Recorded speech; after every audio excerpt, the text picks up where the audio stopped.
funcionou não. Pera aí. Eu tô tentando jogar confete. Vamos tentar jogar esse confete. Última vez, ó. Gente, nós conseguimos 1000 inscritos. Isso não é demais?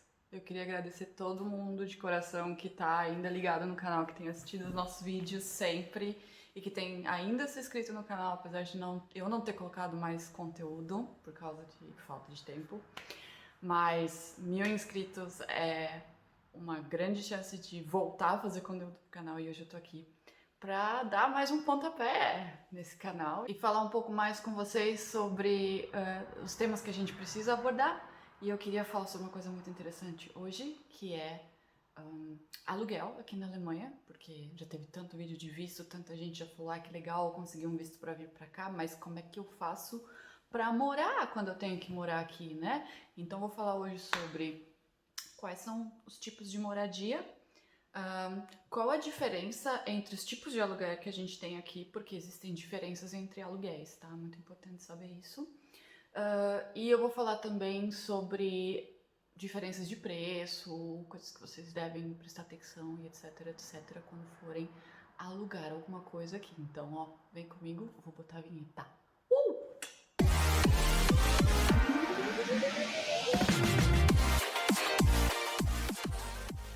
Pois é, gente, nós chegamos nos 1000 inscritos.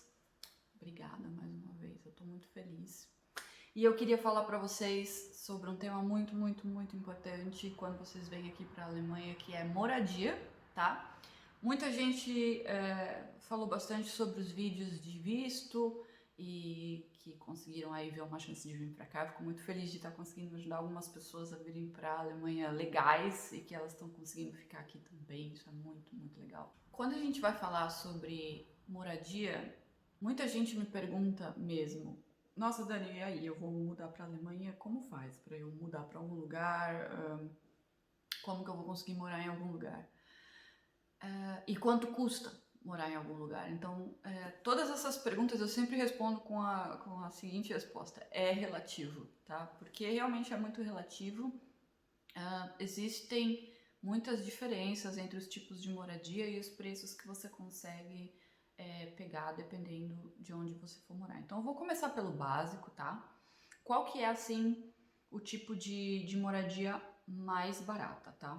Então assim, se você vem pra cá solteiro, sem família, que geralmente é o perfil do pessoal aí que quer mudar de vida, talvez a coisa mais interessante pra você seja morar numa VG. A VG é um acrônimo para o palavrão alemão, que é Wohngemeinschaft. Uma Wohngemeinschaft, ou uma VG, que é a WG, né, as duas letrinhas, significa a mesma coisa aqui pra gente no Brasil do que república. Tá? Então são essas moradias onde tem um apartamento grande ou uma casa grande com vários quartos e várias pessoas dividem o aluguel desse apartamento ou dessa casa e moram cada um num quarto e dividem o resto das despesas também, como água, luz, telefone, internet, etc. Tá? Numa VG você vai poder alugar um quarto e geralmente dentro do aluguel da VG você vai ter aí também o preço do resto das coisas que você vai ter junto com a VG, que é a energia, enfim, a internet, a água, a calefação, que é muito importante, tá? Quanto custa uma VG? Depende, tá? Onde você quer morar e onde tá mais, assim, mais hype e menos hype, vamos dizer assim, tá? Há 12 anos atrás eu morei numa VG em Berlim. E eu morei no bairro de Kreuzberg, que na época era assim considerado um bairro perigoso e tal. Hoje Kreuzberg é um bairro super hipster lá em Berlim, então os preços quase que praticamente dobraram para você ter um quarto numa VG ou para você alugar um apartamento lá, tá? Na época eu pagava 450 euros, o meu quarto tinha 21 metros quadrados, era um quarto bem grande.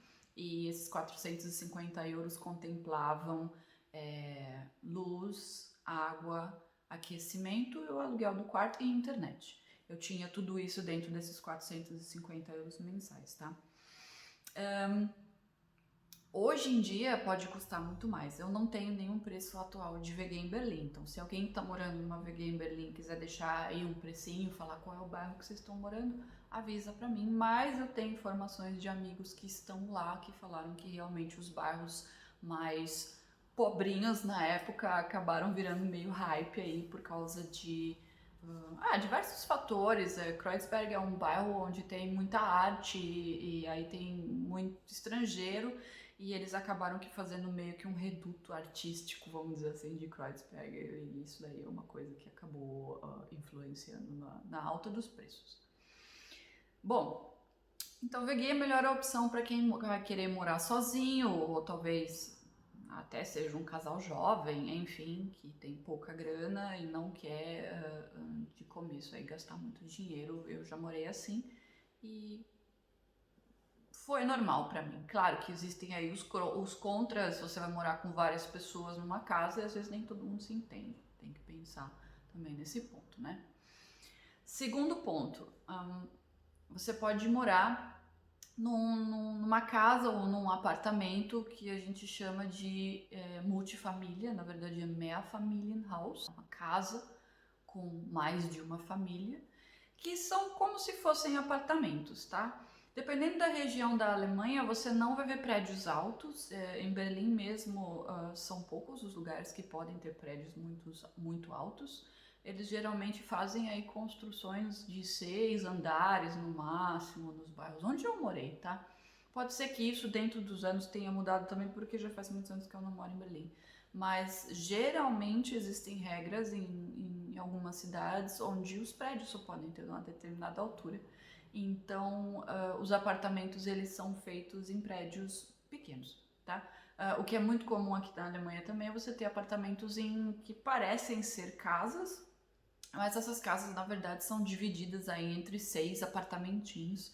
E aí você tem apartamentos no térreo, apartamentos no primeiro e no segundo andar, que é onde geralmente fica o telhado da casa, que são os Dachgeschoss, que são os apartamentos de telhado, tá? É muito comum esse tipo de divisão de apartamentos aqui na Alemanha, que parecem casas e tem vários apartamentos dentro. E é super bonitinho também. Recomendado para quem tá sozinho, geralmente mora no Dachgeschoss, que é o apartamento menor da casa, pelo tipo de construção, né? Porque a casa sobe assim e o telhado fecha, e o que é de apartamento que acaba ficando nessa área do telhado é geralmente um apartamento menor, onde se pode oferecer por um bom preço ou por um preço baixo. E geralmente as pessoas que são solteiras, que moram sozinhas, ou às vezes até um casal jovem, acabam morando nesse lugar que é mais baratinho. Quanto custa um apartamento, que eles chamam de Wohnung aqui, né? Quanto custa um apartamento relativo? Você pode pagar, e também já morei num Dach, quando eu mudei para a Alemanha pela segunda vez para morar mesmo definitivamente aqui, eu morei num Dachgeschoss e me custava por volta de 500 euros, 520 euros, com tudo também, tá? Com aluguel, calefação, energia elétrica e água, tá? Importante frisar que quando vocês forem fazer contratos de aluguel, existe essa diferenciação, tá? Então você vai ter o que eles chamam de aluguel frio e aluguel quente.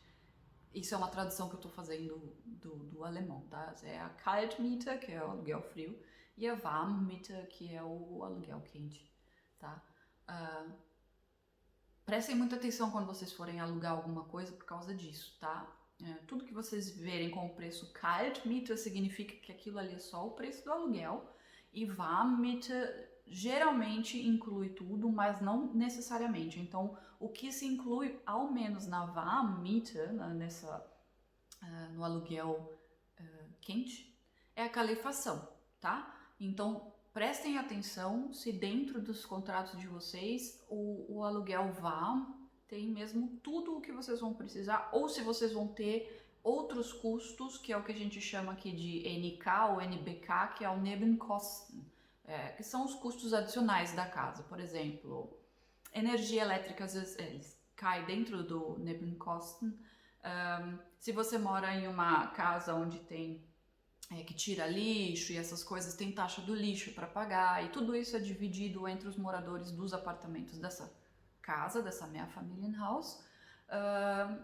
E existem outras coisas que também acabam caindo dentro do preço dos custos adicionais, que são limpeza do hall, jardinagem, se é contratado alguém para fazer limpeza na parte de fora da casa, principalmente no inverno, quando neva, tem que ir gente lá tirar a neve, jogar sal grosso no chão. Eu vou fazer um vídeo sobre isso, falando das peculiaridades do inverno também para vocês. Mas tudo isso custa, então é muito importante vocês perguntarem quando forem fazer um contrato, esse valor que eu vou pagar é tudo ou ainda tem Nebenkosten, tá?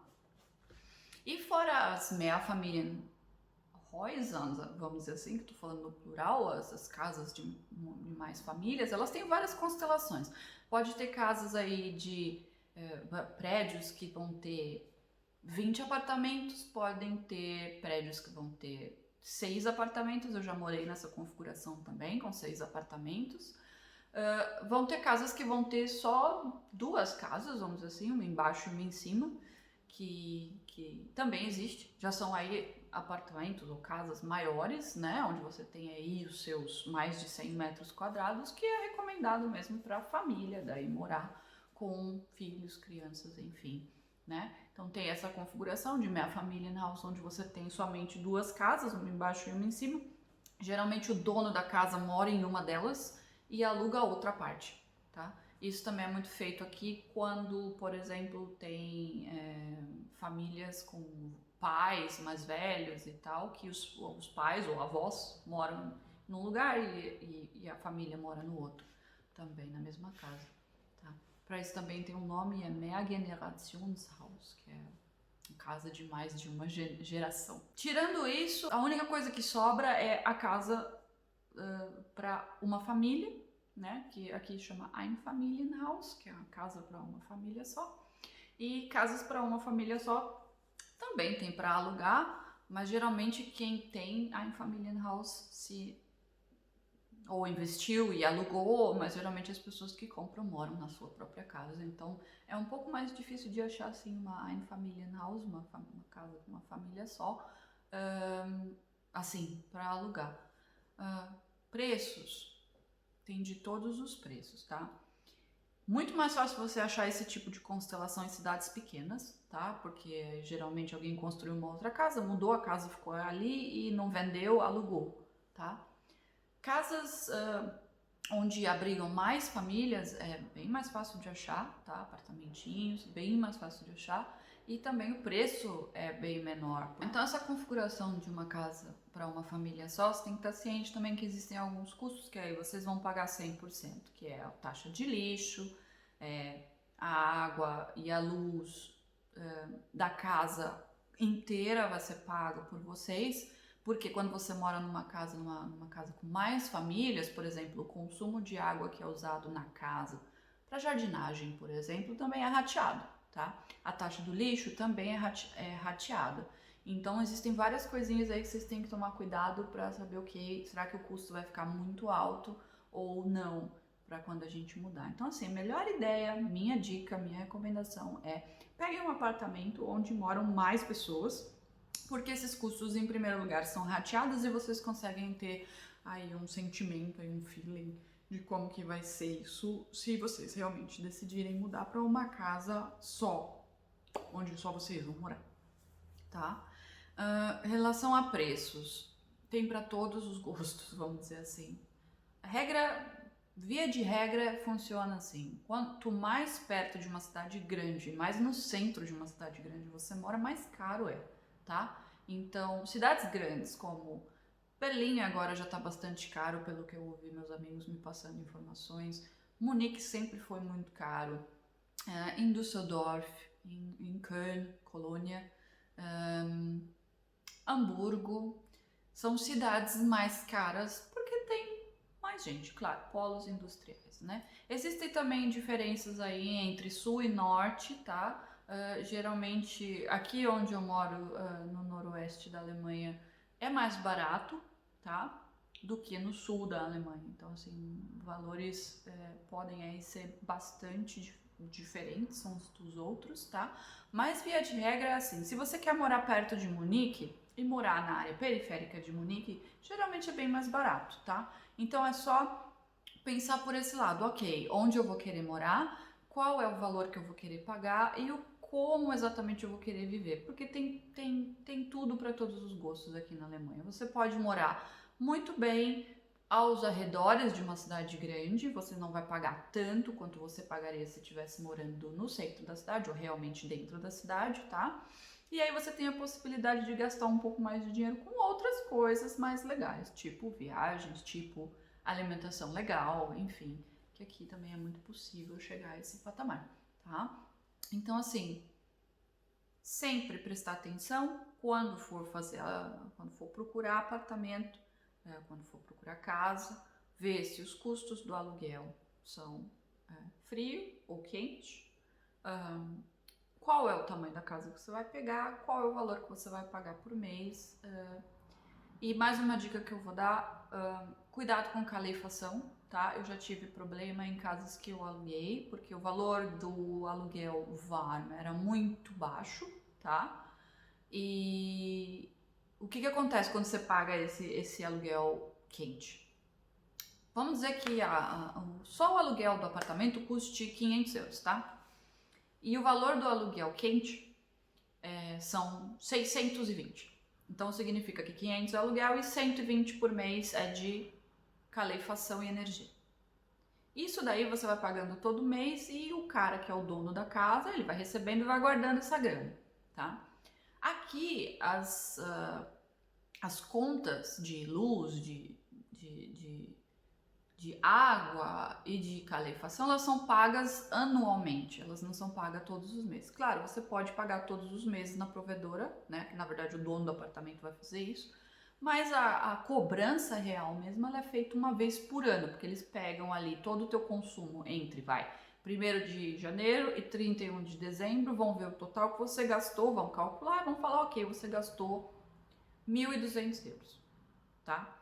Então assim, se você pagou 120 euros por mês, aí no final do ano você vai ter colocado lá o seu 1.440. Você pagou 1.440 no ano, tá? Se você pagou 1.440 no ano e gastou 1.200, o dono da sua casa vai te devolver essa diferença aí de 240 euros no final do ano. Se você gastou menos, você vai receber uma parte do seu dinheiro de volta. Se você gastou mais do que os 1.440 que você deu para ele, ele vai te mandar, sempre ele vai te mandar a cópia da conta no final do ano, vai mostrar o teu rateio, vai mostrar quanto custou, e aí ele vai te falar, olha, do que você pagou foi 1.440 e no final das contas custou 1.600, então você tem uma diferença aí para pagar para mim e você tem que me pagar essa diferença até dia X. Geralmente eles dão um mês para você pagar isso, tá? Então, eu pagava muito pouco no começo com relação à calefação do meu apartamento. E aí no final do ano me vieram 800 euros de conta. Não foi legal, tá? Então assim, sempre ver se a quantidade de energia que a casa gasta é muito alta ou muito baixa. Isso também tem como perguntar para o proprietário, se o proprietário tem como te passar uma ideia de quanto gasta o apartamento, tá? Existem também aqui o que eles chamam de identificação energética, que falam quanto que a casa realmente gasta aí por ano por pessoa, e aí baseado nisso você tem uma continha um pouquinho melhor, um jeito de controlar um pouquinho melhor, tá? Bom, então era isso, gente, eu queria passar essas informações para vocês, eu espero que vocês tenham gostado do conteúdo. Eu vou tentar agora que eu tô de férias fazer um pouco mais de vídeos e trazer para vocês assim rapidinho. E se vocês gostaram, dá um joinha para mim, fiquem aqui comigo, se inscrevam no canal, que isso ajuda a gente também a continuar aí fazendo os nossos vídeos e a gente vai se falando. Auf Wiedersehen! Tchau, tchau!